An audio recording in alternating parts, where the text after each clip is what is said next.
The Stoics were not stuffing their emotions down, pretending they don't have them. They were exploring them, putting it up to the test, observing it, meditating on it, processing it, getting to the bottom of it. You're getting Stoicism totally wrong if you imagine the Stoics as these sort of emotionless, invulnerable, like superhuman men and women. They weren't. They were people like you and us, which meant they had problems like the rest of us. I'm Ryan Holiday. I'm the author of a number of books about Stoic philosophy. I've been lucky enough to speak about it to the NFL, sitting senators, special forces leaders. I've also had to use Stoicism in my own life, going through breakups, going through disappointments. Stoicism is there to help us with the problems of life. And so in today's episode, we're going to talk about some Stoic strategies for improving your mental health and your mental wealth.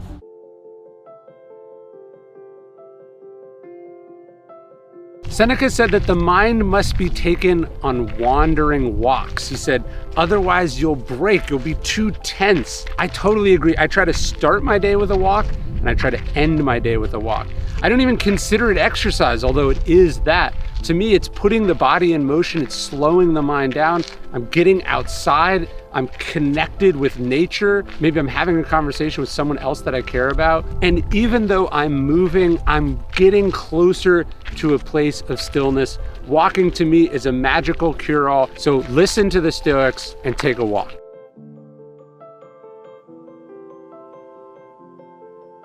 Instead of talking about happiness, Aristotle uses this word eudaimonia, which basically means human flourishing, which I think is a better way of thinking about happiness. Happiness isn't exuberance, it's not excitement, it's not getting everything you want. I think it's a deeper place. It's when you're realizing the potential that you have as a human being in all your forms. And so if we can think then of happiness as that, the byproduct of doing all the things right in your life, wanting the right things, living the right way, prioritizing the right things, doing the right thing, happiness is the byproduct of that. I think it's a better way to think about it. Viktor Frankl talks about how happiness must ensue. It cannot be pursued. It's not a thing you get as a reward here. It's actually the day-to-dayness of living and acting rightly, or for the Stoics, living and acting with virtue.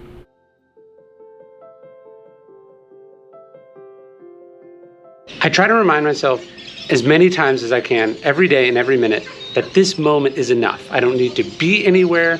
I don't need to do anything. Nothing is expected of me but presence. Just to be present. That is like the hardest thing in the world, but it's also the most wonderful thing in the world. You look out, you experience where you are, you're not wishing for things to be otherwise. That's what Stoicism is about to me. It's about becoming present. It's about locking in where you are and not needing or wanting anything else but what is in front of you right now.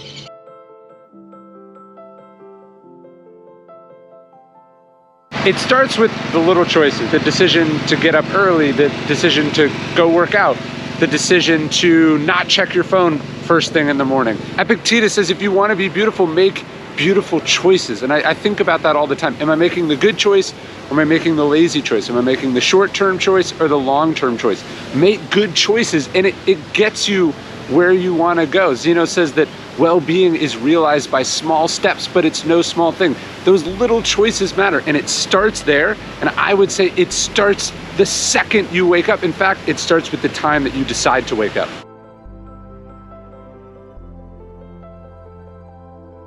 One of my favorite pages in one of my favorite books that I like to read to my kids says, asking for help isn't giving up, it's refusing to give up. I have no shame or compunction about having gone to therapy, about going to therapy. In fact, I've gone to almost every kind of therapy you can imagine, which actually brings us to today's sponsor, BetterHelp, which helps you do exactly that. BetterHelp offers licensed therapists who are trained to listen and help you. You can talk to a therapist in a private online environment at your convenience. You schedule your first phone or video session, plus you get unlimited text messages with your therapist as well, which is awesome and convenient.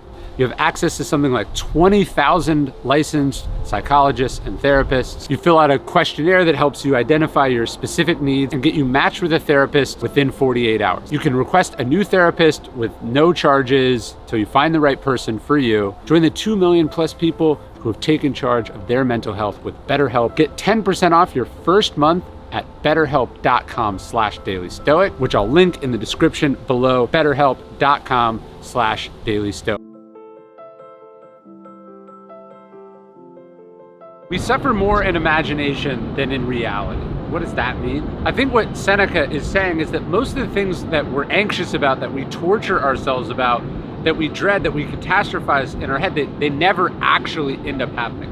Sure, bad stuff does happen in life, but our nightmares are usually worse than reality. Don't suffer unnecessarily. Don't borrow suffering from the future. The present should keep you plenty occupied enough.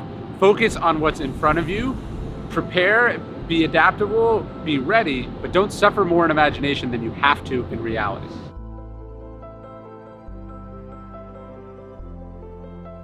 What is tranquility? What is happiness? Seneca says it's the sense that you're on the right path and the ability not to be distracted by all the paths that crisscross yours. He said, especially the path, the footsteps of the people who are hopelessly lost. The sense of why you're here, what you're meant to do, what you're working on, why you're working on it. That's the really clarifying thing that allows you to feel at peace, to feel good, to feel secure. And you have to cultivate that sense. It doesn't just happen. It comes from introspection. It comes from goal setting. It comes from saying no to things. It comes from really locking in to what you are meant to do, why you're doing it, ignoring, shutting out, turning away from everything else. Marcus Aurelius writes to himself, he says, fight to be the person philosophy wants you to be. And I just love that so much. It's that Stoicism has this ideal for you to be someone who's resilient, someone who's strong, someone who's virtuous, someone who's kind, who cares about the common good, someone who isn't easily rattled, someone who's committed to bettering themselves.